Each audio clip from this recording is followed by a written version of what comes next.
Good morning. Last class में अपने gibberellin के बारे में पढ़ा था। आज अपन साइटोकाइनिन की बात करेंगे। ठीक है, आपके नेक्स्ट जो पादपवर्धी हार्मोन है साइटोकाइनिन।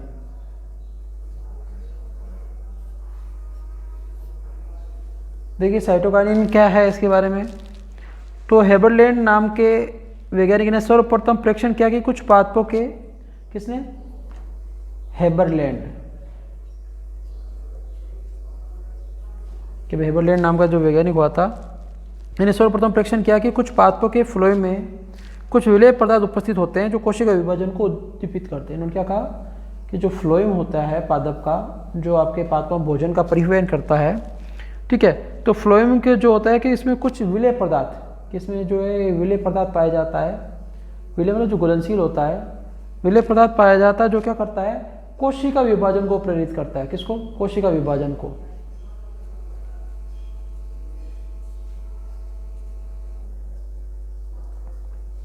क्या करता है कि कोशिका विभाजन को प्रेरित करता है या उद्दीपित करता है। यह बात किसने बोली थी? हेबरलैंड ने कही थी। उसके बाद में वैज्ञानिक हुए थे आपके वान ओवर बिक।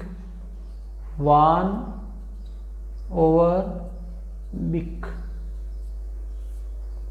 वान और बिक ने आपके, इन्होंने क्या कहा, इन्होंने बताया कि नारियल के पानी में ऐसे पदार्थ उपस्थित होते हैं जो कोशिका विभाजन को प्रेरित करते हैं। इन्होंने क्या कहा कि जो नारियल का पानी होता है, नारियल के पानी में ऐसे पदार्थ, नारियल के पानी में ऐसे पदार्थ उपस्थित होते हैं जो क्या कार्य करते हैं, कोशिका विभाजन को प्रेरित करते हैं।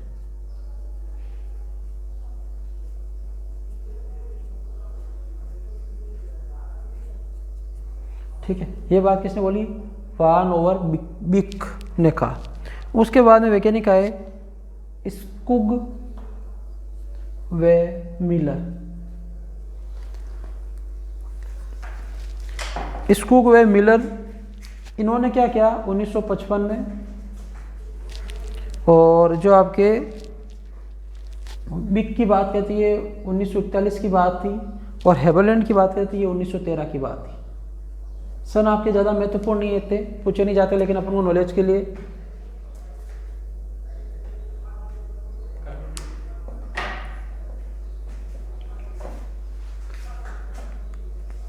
ठीक है कि स्कुग व मिलर थे। इन्होंने, अब देखिए इसकी बात है कि स्कुग व मिलर ने क्या कहा था, इन्होंने यीस्ट के डीएनए में, यीस्ट क्या आपको पता है कवक है, यीस्ट के डीएनए में, यीस्ट के डीएनए से कोशिका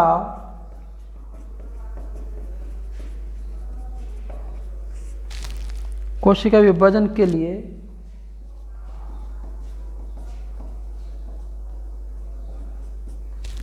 अत्यंत उपयोगी पदार्थ अलग किया। कि यीस्ट की कोशिका थी, उसमें जो कोशिका विभाजन को प्रेरित करने वाले जो है कि यीस्ट के अंदर डीएनए के अंदर एक कोशिका विभाजन को प्रेरित करने वाले जो उपयोगी पदार्थ, उसको क्या किया इन्होंने, अलग किया।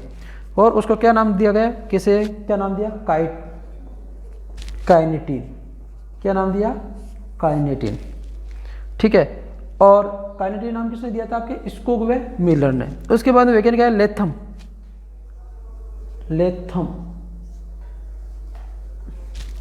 ठीक है, लेथम ने काइनेटिन को क्या कहा था? साइटोकाइनिन। इस काइनेटिन को क्या कह दिया? साइटोकाइनिन। ठीक है, और लेथम व मिलर ने मक्का के भुणपों से काइनेटिन के समान, ठीक है, देखिए अभी तो जो पढ़ा उसमें सबसे महत्वपूर्ण पॉइंट है, एक तो स्कुग व मिलर, ठीक है, इन्हें काइनेटिन खोजा, और एक लेथम नाम के वैज्ञानिक क्या नाम दिया? साइटोकाइनिन नाम दिया। बिक ने क्या कहा? नारियल के पानी में कोशिका विभाजन जैसा पदार्थ पाया जाता है। हेबरलैंड ने क्या कहा कि फ्लोएम के अंदर से कुछ पदार्थ पाया जाता है। ये तो बात होगी, इसके आगे देखिए कुछ और बात करते हैं। तो ये अभी तक जो पढ़ा उसमें से दो वैज्ञानिक ज़्यादा महत्वपूर्ण है।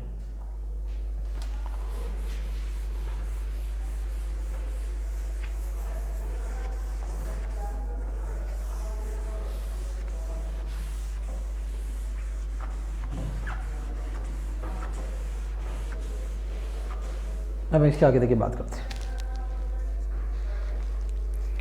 कि फिर लेथम व मिलर, कि लेथम व मिलर ने क्या किया, कब की बात है ये? 1964 1964 में इन्होंने क्या किया, मक्का के भ्रूणपोष, देखो भ्रूणपोष पढ़ चुके हैं, त्रिगुणी संरचना होती है जो भ्रूण को पोषण देने का कार्य करती है। तो भ्रूणपोष से काइनेटिन के समान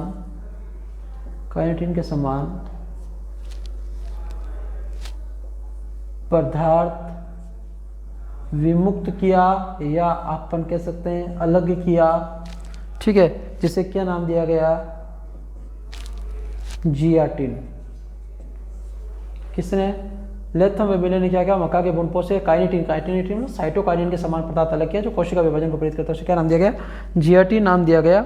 और जियाटिन प्राकृतिक रूप से पाए जाने वाले क्या है, साइटोकाइनिन। तो जियाटिन ही क्या है, प्राकृतिक रूप से, प्राकृतिक मतलब पादप में नेचुरल रूप से पाया जाने वाला, जो कुदरती देन होता है प्राकृतिक रूप से, जिसे कोई बनाया नहीं जाता, ऑटोमेटिक बनता है। तो जियाटिन क्या है, प्राकृतिक रूप से पाया जाने वाला क्या है, साइटोकाइनिन है। तो ध्यान रखना, साइटोकाइनिन का मुख्य कार्य क्या है, कोशिका विभाजन को प्रेरित करना, ठीक है। लेथम ने क्या नाम दिया था, साइटोकाइनिन नाम दिया था। मिलर स्कूक ने क्या कहा था, काइनेटिन की खोज की थी, ठीक है, ईस्ट के डीएनए से। और उसके बाद में लेथम और मिलर ने मिलकर मक्का के भ्रूणपोष से काइनेटिन और साइटोकाइनिन के समान पदार्थ अलग किया, जिसे नाम दिया जियाटिन। और जियाटिन एक्चुअल में वास्तव में क्या है, प्राकृतिक रूप से क्या है, साइटोकाइनिन है। तो सभी चीज़ें तीन वैज्ञानिक महत्वपूर्ण जरूर ध्यान रखें, पूछा जाता है। अब देखिए इसकी रासायनिक प्रकृति की बात करते हैं, फिर इनका रासायनिक सूत्र क्या है, किन से मिलकर बने होते हैं, वो बात करेंगे। तो नेक्स्ट हेडिंग आती है रासायनिक प्रकृति।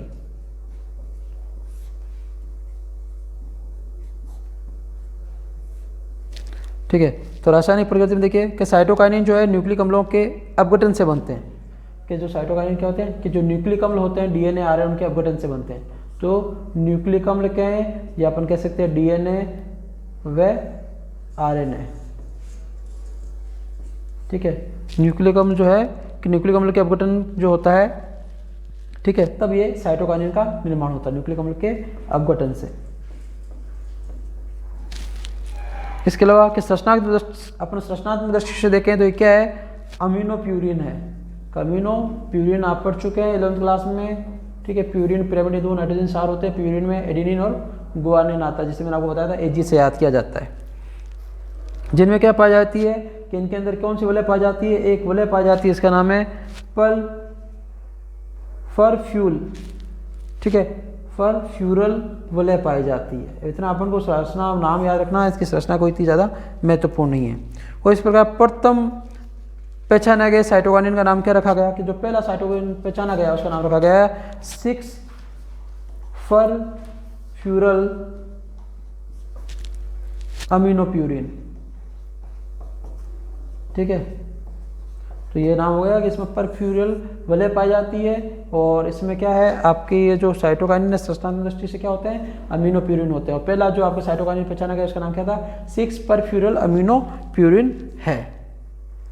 और साइटोकाइनिन का पात्रों में संश्लेषण कहाँ होता है, देखिए उसकी बात करते हैं कि साइटोकाइनिन जो है पात्रों में कहाँ बनते हैं नेचुरल रूप से, उसकी बात करते हैं हम कि साइटोकाइनिन जो है पात्रों में नेचुरल रूप से कहाँ बनते हैं, किन स्थलों में बनते हैं, कि जहाँ कोशिकाएं विभाजित होती है, ठीक है। जैसे प्रो है, प्रो शीर्ष वाला भाग है, मूल शीर्ष वाला भाग है, ठीक है। विकासशील कलिका है कि छोटी जो कलिकाएं विकसित हो रही है वो वाली भाग है। तरुण फल है, जो छोटे फल है, कच्चे फल है, वो परिपक्वता की बढ़ रहे हैं, इन सब के अंदर साइटोकाइनिन पाया जाता है।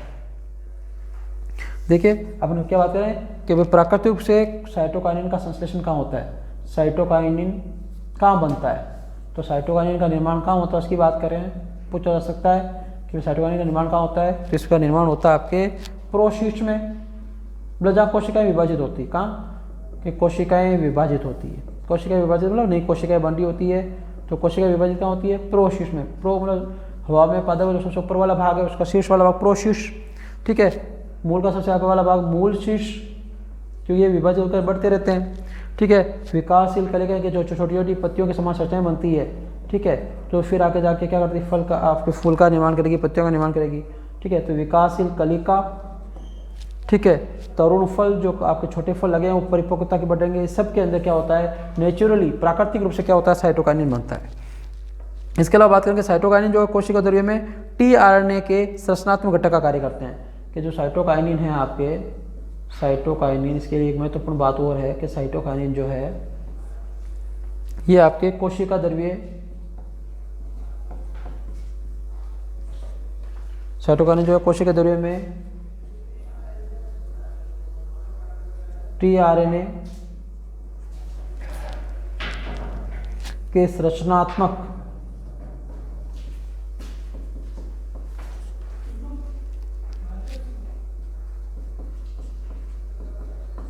घटक का कार्य करता है। कौन? साइटोकाइनिन। किसके अंदर? कोशिका द्रव्य में टीआरएनए के संरचनात्मक। तो टीआरएनए जो होता है किन से बना होता है कि इसमें साइटोकाइनिन का भी योगदान होता है। तो कोशिका द्रव्य में देखो आपको पता आरएनए पढ़ेंगे अपन, टीआरएनए, एमआरएनए, आरआरएनए, ठीक है। तो ये कौन सा कोशिका द्रव्य में पाया जाता है? तो एमआरएनए जो केंद्र में पाया जाता है, बाकी टीआरएनए और आरएनए कोशिका द्रव्य में पाए जाते हैं। तो ये कोशिका द्रव्य में पाया जाने वाला है क्या? आपके संरचनात्मक घटक है किसका? साइटोकाइनिन का। कि साइटोकाइनिन जो होते हैं इनका संरचनात्मक घटक क्या आपके?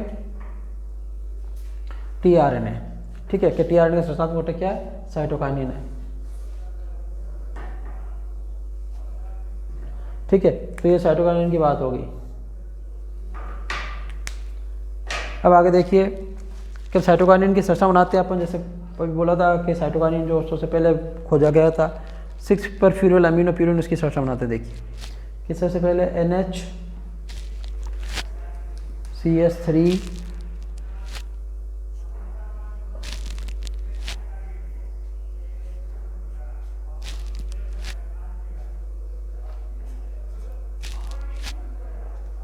इसकी संरचना इस प्रकार से कुछ होती है आपके। फिर ये आपके बेंजीन बोले जैसी संरचना पाई जाती है, जिसमें 2 एमीन्स आपके नाइट्रोजन समूह पाए जाते हैं।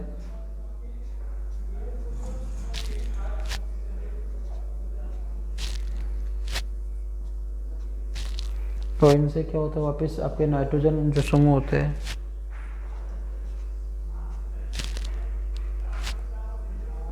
इस प्रकार से इनका अरेंजमेंट CH2 होता है इस प्रकार से। तो ये क्या है आपके 6 परफ्यूरिल अमीनो, जो आपके अमीनो प्यूरिन है उसकी संरचना पाई जाती है। अब देखिए बात करते हैं साइटोकाइनिन के कार्य की प्रभाव, क्योंकि इसमें महत्वपूर्ण क्या खोज किसने की हो, इसकी रासायनिक प्रकृति और तीसरी पॉइंट कार्य की प्रभाव। 3 पॉइंट होते हैं, उसके बाद ये हार्मोन कंप्लीट हो जाते हैं। तो कार्य की प्रभाव की बात करते हैं।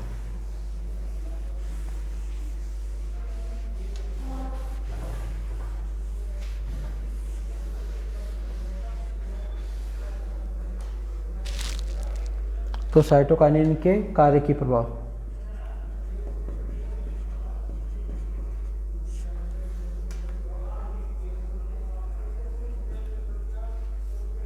ठीक है।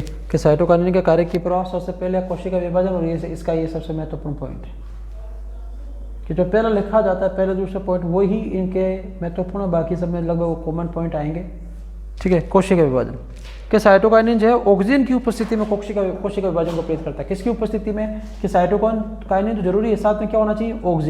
ऑक्सीजन की उपस्थिति में कोशिका विभाजन को प्रेरित करता है, कोशिका विभाजन को प्रेरित करता है।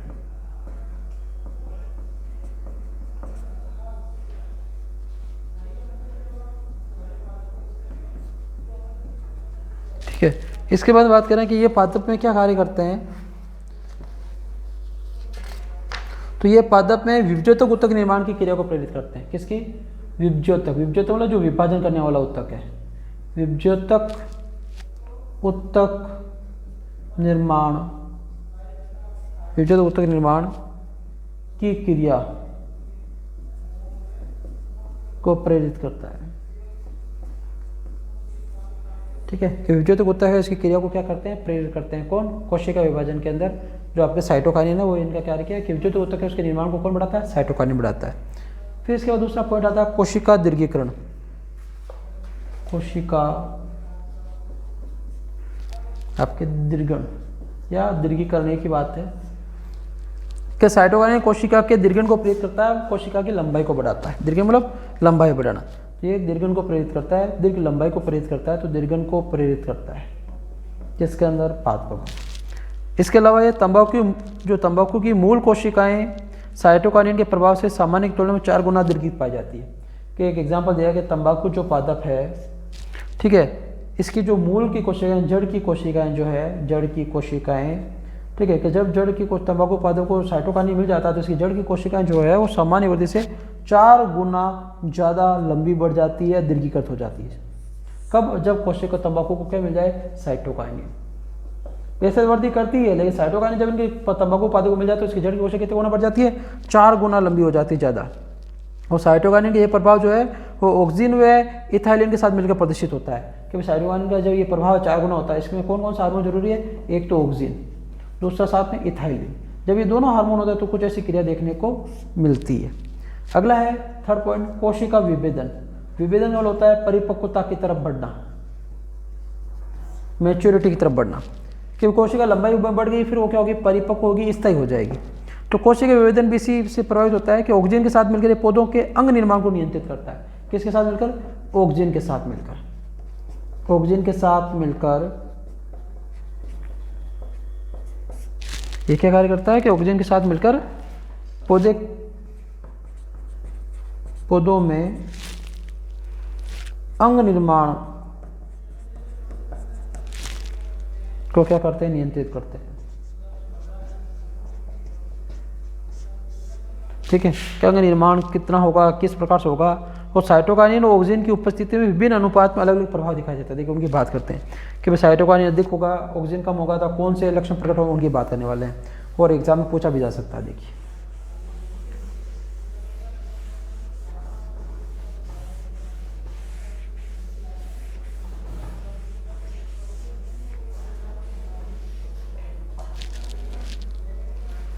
कि उत्तक संवर्धन की प्रक्रिया में जो पोषक माध्यम में क्या होता है कि जो पोषक उत्तक संवर्धन होता है, आपको अभी पढ़ेंगे उत्तक संवर्धन वाला चैप्टर। तो उत्तक संवर्धन होता है नेचुरली मतलब कृत्रिम रूप से पादपों के कोई भाग, कोई उत्तक से पूरा पादप डेवलपमेंट करना, पोषक पदार्थ देकर उसको कृत्रिम रूप से, उसे कहते हैं उत्तक संवर्धन। तो उत्तक संवर्धन में जो पोषक माध्यम दिया जाता है, पोषक मतलब जो पादप के विकास के लिए जो पोषक पदार्थ दिए जाते हैं, उनमें क्या किया जाता है कि जब साइटोकाइनिन क्या होता है कि साइटोकाइनिन तो अधिक मात्रा में, वह ऑक्सीजन कम मात्रा में दिया जाता है। ऑक्सीजन की मात्रा साइटोकाइनिन की तुलना में क्या होगी? कम होगी। तब क्या होगा? प्रो का विकास होगा, मतलब उस पादप का शीर्ष वाला भाग बढ़ेगा, प्रो का विकास होगा। अनुपात का बहुत ज़्यादा फर्क पड़ता, पूछा भी जाता है। और जब यदि मान लीजिए साइटोकाइनिन क्या दिया जाए कि साइटोकाइनिन कम, वह ऑक्सीजन अधिक दिया जाता है, ठीक है, तो क्या होता है? जड़ों का निर्माण होता है, जड़ें जल्दी डेवलप होती है। तो ये पॉइंट जरूर ध्यान रखें कि जब साइटोकाइनिन अधिक मात्रा में हो, ठीक है, और ऑक्सीजन आपके कम मात्रा में हो, तब तो प्रो का विकास होगा। और साइटोकाइनिन कम हो और आपके ऑक्सीजन ज़्यादा हो तो जड़ों का निर्माण होगा या जड़ों का विभेदन होगा, जड़ें परिपक्वता की तरफ बढ़ेगी। तो ये इन और दोनों की मात्रा समान मात्रा में, ठीक है, तो प्रो व जड़ दोनों का विकास होगा। कि दोनों की मात्रा क्या हो? समान हो, दोनों की मात्रा ना तो ज़्यादा हो ना कम हो, बराबर हो, दोनों की मात्रा मतलब दोनों की मात्रा साइटोकाइनिन और ऑक्सीजन की, तब जड़ और प्रो दोनों का सामान्य रूप से विकास होगा, जड़ व प्रो, ठीक है, दोनों का क्या होगा? आपके विकास होगा। यदि मान लीजिए आप जड़ें ज़्यादा विकसित करना चाहते हैं कि जड़ें जल्दी विकसित हो, जड़ें कमजोर है पादप की, तब तो आप क्या कीजिए? ऑक्सीजन अधिक लीजिए, साइटोकाइनिन कम लीजिए। यदि आप मान लीजिए पादप का प्रो विकसित करना चाहते हैं जल्दी, तो साइटोकाइनिन अधिक लीजिए और ऑक्सीजन कम लीजिए। आप चाहते दोनों बराबर रूप से बढ़े, तो दोनों की मात्रा बराबर लेने से क्या होता है कि दोनों क्या करते हैं? साथ में वृद्धि करते हैं। तो उत्तक संवर्धन व आनुवंशिक अभियांत्रिकी में पादप वृद्धि नियंत्रक बहुत ही लाभदायक होते हैं। कि जब भी अपन कृत्रिम रूप से पादप तैयार करें तो ये वृद्धि हार्मोन जो है बहुत ज़्यादा उपयोगी होते हैं। और नई किस्म के पौधे उत्पन्न करने में भी कोशिका संवर्धन का उपयोग लिया जाता है। इसके अलावा फोर्थ पॉइंट है आपके शीर्ष प्रभाविता का निरोध। शीर्ष प्रभाविता का निरोध या विरोध, एक ही बात कह सकते हैं कि विशेष प्रभाविता का निरोध कैसे होता है। देखिए इसकी बात करते हैं।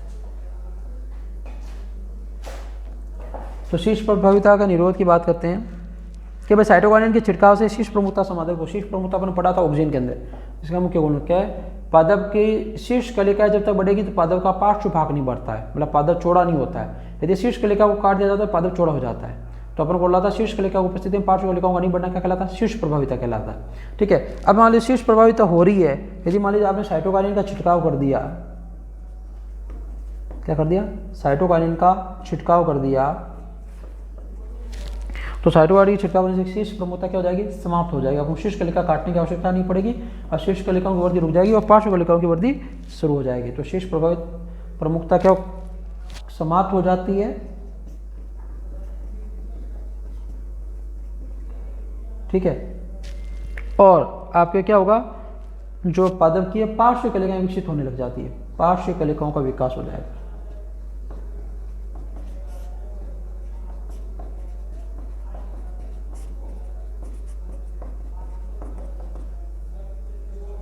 नेक्स्ट पॉइंट की बात करते हैं कि प्रसुप्ता को नष्ट करना। ये तो कॉमन पॉइंट है, ज़्यादा रहता महत्वपूर्ण। ये थोड़ा सा डिफरेंट पॉइंट है, ऊपर वाले 4 पॉइंट इसके महत्वपूर्ण पॉइंट है अभी तक। प्रसुप्ता को नष्ट करना,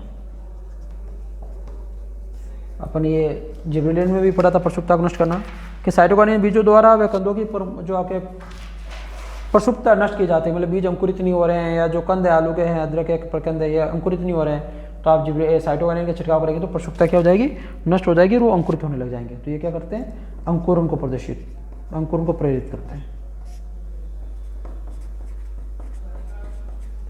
ठीक है, और इसके अगला और लास्ट पॉइंट है जीर्णता में विलंब। ये इसका महत्वपूर्ण पॉइंट है, देखिए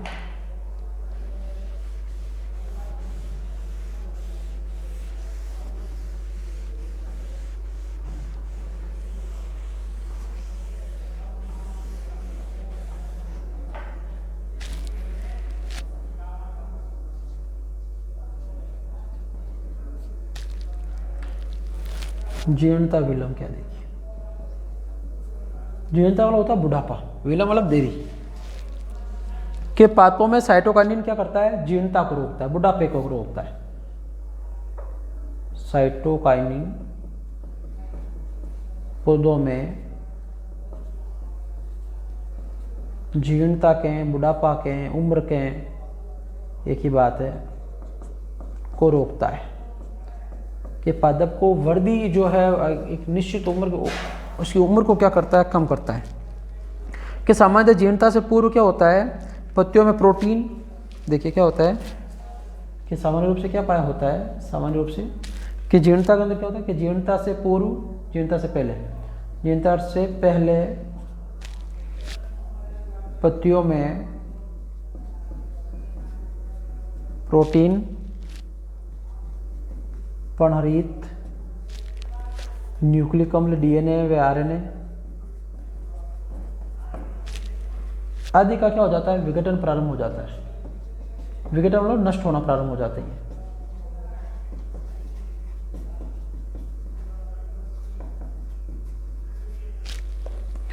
परंतु साइटोकाइनिन के प्रभाव से इनका अपघटन क्या हो जाता है, कम।